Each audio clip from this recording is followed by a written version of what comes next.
మనతో పాటున్న గెస్ట్ మనందరి ఫేవరెట్ వరుణ్ సందేశ్ గారు. మనం ఇప్పుడు 'హ్యాపీ డేస్', 'కొత్త బంగారు లోకం' నుంచి ఆ ఫేవరెట్ అనేది అలాగే ఉండిపోయింది. చాలా మందికి ఇప్పటికీ ఆ సినిమాలు చూసినప్పుడల్లా ఒక మంచి ఫీల్ గుడ్ ఫిల్మ్స్ చూసిన ఫీలింగ్ వస్తది.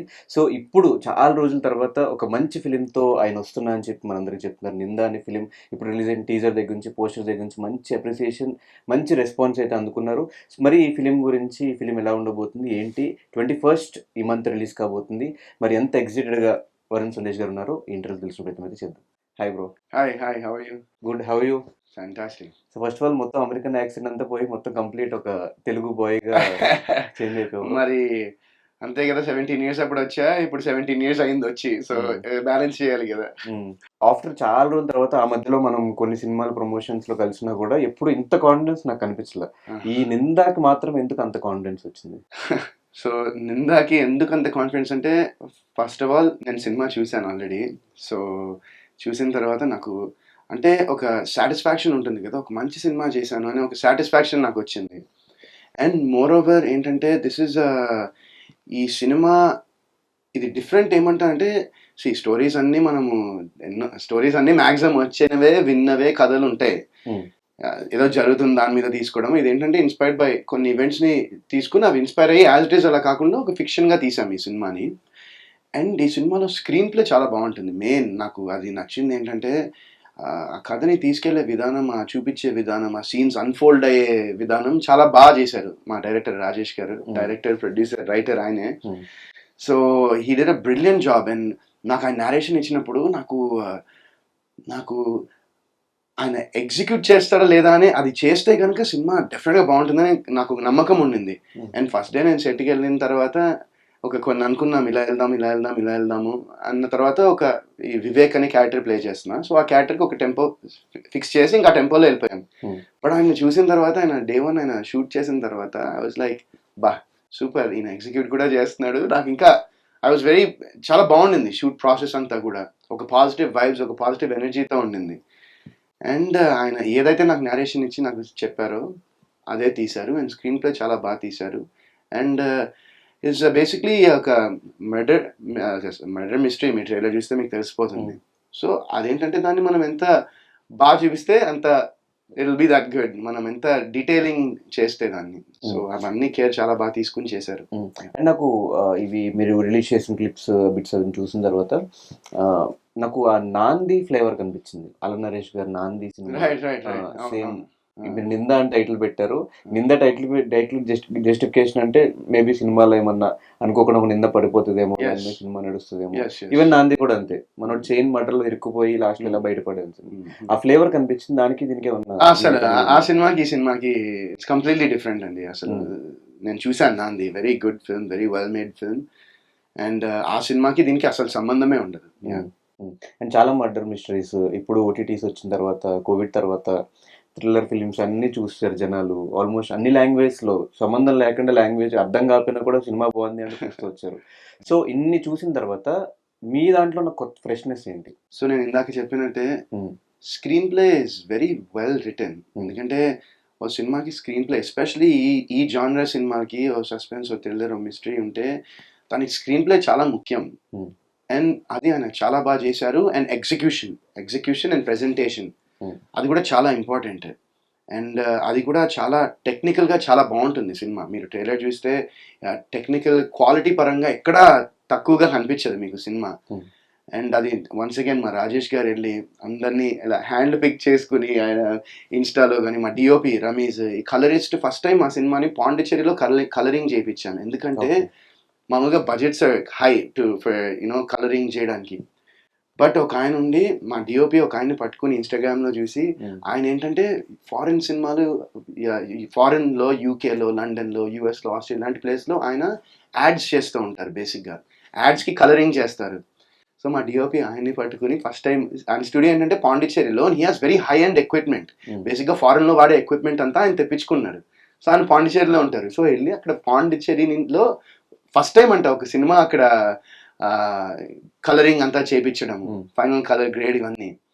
సో అంత కేర్ఫుల్గా ఆయన ఒక్కొక్కరిని పిక్ చేసుకున్నారండి. కాస్టింగ్ కూడా చూస్తే ఇట్స్ అ బ్లెండ్ ఆఫ్ మంచి థియేటర్. ఇప్పుడు డెబ్యూ చాలా మంది సినిమాతో చేస్తున్నారు, కాకపోతే వాళ్ళంతా theatrical theatre actors and at the same time Tanikella Bharani లాంటి ఇంకా మన శేఖర్ గారు లాంటి వాళ్ళ కొంతమంది యాక్టర్స్ని బ్లెండ్ చేసి చాలా బ్యూటిఫుల్గా చేశారు. సో కాస్టింగ్ కూడా మీరు చూస్తే సినిమాలో మీ క్యారెక్టర్సే కనిపిస్తాయి మీకు ఎక్కడ.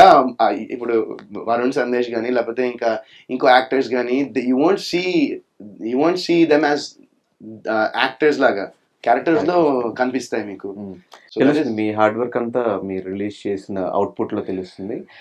కానీ మీరు నుంచి మాట్లాడుతున్నట్టు ఆ పర్ఫెక్షన్, ఎగ్జిక్యూషన్ వీటి గురించి ఎక్కువ ఫోకస్ చేసి ప్రతి ఇంటర్వ్యూలో అండ్ ఇప్పుడు స్టార్టింగ్ నుంచి కూడా అదే మాట్లాడుతున్నారు. ఇది ప్రీవియస్గా మీరు ఆ కొత్త బంగారు లోకం, హ్యాపీ డేస్ తర్వాత ఒక 25 ఆల్మోస్ట్ ఫిలిమ్స్ చేస్తున్నారు. వాటిల్లో ఎందుకు ఈ పర్ఫెక్షన్ అండ్ ఎగ్జిక్యూషన్ మిస్ అయింది? సో వాటిల్లో ఎందుకు మిస్ అయిందంటే నేను అదే అంటున్నా కదా, ఒక సినిమా చేసినప్పుడు every craft, every department should be on the same page. ఒకే మైండ్ సెట్, ఒకే వేవ్ లెంగ్త్, ఒకే థాట్లో ఉండాలి.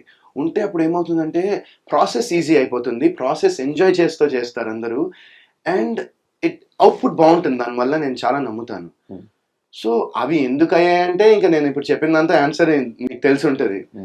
దాని గురించి మళ్ళీ మాట్లాడి కూడా ఇట్స్ పాయింట్లెస్. బట్ ఏంటంటే ఒక టీమ్ అందరూ ప్యాషనెట్గా, money okay that's fine, but ఆ మనీతో పాటు ఒక ప్యాషన్, ఒక డెడికేషన్ అండ్ ఒక నమ్మకం ఈ స్క్రిప్ట్ మీద కానివ్వండి లేకపోతే స్టోరీ కానివ్వండి, ఒక నమ్మకం క్రియేట్ అయింది అందరికీ.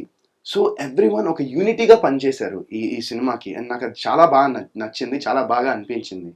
అండ్ అది దానికి లీడర్ ఎక్కడంటే రాజేష్ గారే ఆ ఇనిషియేటివ్ తీసుకున్నారు. బికాజ్ ఒక సినిమా ఆయన డైరెక్ట్ చేయడమే కాకుండా ఆయనే ఆ స్టోరీని అంత బాగా నమ్మి, అంత బాగా, అంటే ఆయన యుఎస్లో 12 ఏళ్ళ నుంచి ఆయన అక్కడ ఆయన మాస్టర్స్ అక్కడే చేసుకున్నారు, జాబ్ అక్కడే చేసుకున్నారు, అక్కడ మ్యారీడ్, వాళ్ళ మిస్సెస్ జాబ్ చేస్తున్నారు, 2 పిల్లలు, హ్యాపీ లైఫ్ ఆయనకి.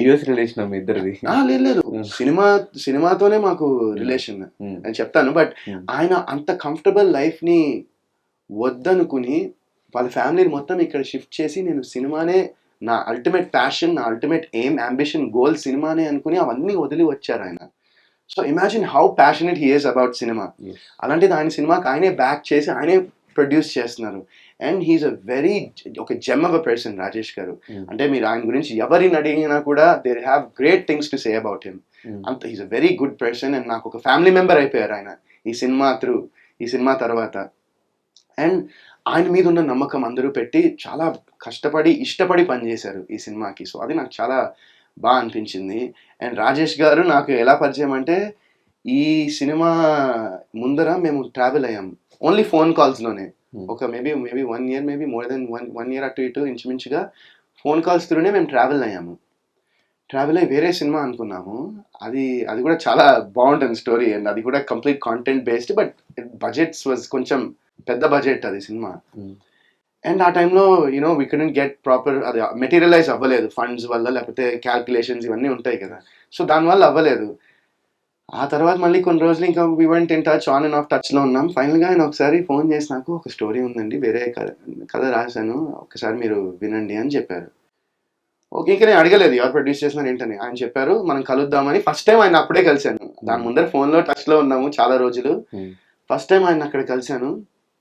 కలిసిన తర్వాత ఆయన నాకు ఈ స్టోరీ నేరేషన్ ఇచ్చారు. ఫస్ట్ ఒక 20-25 minutes అలా స్టోరీగా చెప్తే విందామని కూర్చుంటే ఆయన మొదలెట్టిన తర్వాత నాకు ఇంకా పర్లేదా అని అన్నాడు, మొత్తం చెప్పండి, నాకు చాలా ఇంట్రెస్ట్గా ఉంది. ఎందుకంటే నీకు ఎప్పుడైనా ఈ మర్డర్ మిస్టరీస్, ఈ సస్పెన్స్ఫుల్ ఫిల్మ్స్లో ఎప్పుడైతే ఆడియన్స్ ఆ గెస్సింగ్ గేమ్ అనేది స్టార్ట్ చేస్తారో ఆటోమేటిక్గా ఎంగేజ్ అయిపోయినట్టే కదా. సో ఇందులో నేను వింటున్నప్పుడు ఎంత క్యూరియస్గా ఫీల్ అయ్యానో, ఐఎమ్ షూర్ అది ఆడియన్స్ కూడా రేపు పొద్దున్న థియేటర్లో ఫీల్ అవుతారని నేను చాలా గట్టిగా నమ్ముతున్నాను నేను. Super. So what is the best compliment మీకు వచ్చింది ఈ సినిమా ట్రైలర్ రిలీజ్ అయిన తర్వాత? బెస్ట్ కాంప్లిమెంట్ అంటే నేను ఒక కాంప్లిమెంట్ అని చెప్పను, but best thing that happen ఈ మూవీతో ఏంటంటే మైత్రి మూవీ మేకర్ శశి గారు సినిమా చూశారు. సో సినిమా చూసిన తర్వాత ఇమ్మీడియట్గా they decide to release the film, and వాళ్ళ బ్యాకింగ్, మైత్రి వాళ్ళ సపోర్ట్ అండ్ బ్యాకింగ్ మా సినిమా ఉన్నందుకు we feel that is the biggest reward that we got ఈ సినిమా త్రూ. అండ్ వాళ్ళకి చూసి శశి గారు మొన్న ప్రీ రిలీజ్ ఈవెంట్లో నాతో ఆల్మోస్ట్ 5-10 minutes అట్లా సినిమా గురించి మాట్లాడి హీ వాస్ టెల్లింగ్ మీ కొన్ని సీన్స్ అండ్ ఈ murder mystery and so he was very engage to the film. He really like the film and ఆయన సినిమా చాలా బాగా నచ్చింది. సో ఇంకా that is I feel that is అంటే huge reward, not compliment but ఒక మంచి రివార్డ్ మాకు. మైత్రి మూవీ మేకర్స్ అంటే బ్యానర్ మా సినిమాని బ్యాక్ చేస్తున్నారంటే you know we feel very happy and very, మా టీం మొత్తం we are super excited. That was మాకు చాలా మంచి న్యూస్ అది.